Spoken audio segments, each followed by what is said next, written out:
ချီလီလေးကစားကလေးကြောင်းလေးတွေဒါကြိုက်တာသူ့ရဲ့အစားဒါပဲကြောင်းစားရွာကြီးကြောက်ကြိုက်တော့ကြိုက်တာပေါ့ကြောင်းစားဈေးရတာနဲ့မြင်နေတယ်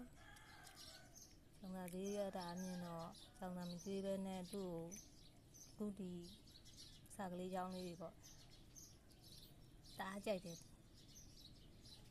တထုပ်ကနှစ်ခါပဲကျွေးရ900ဆိုလို့ရှိရင်ဘယ်လိုပဲဖြစ်ကျွေးပြော်ပါတယ်ကြောင်စာတက်စားလို့ရှိရင်တော့ဈေးတော့ရှိဘူးပေါ့မွေးတွေပါလည်းမကြွပါဘူးဒီစားကလေးကြောင်စားလို့လဲကြက်ပိုက်လေကောင်း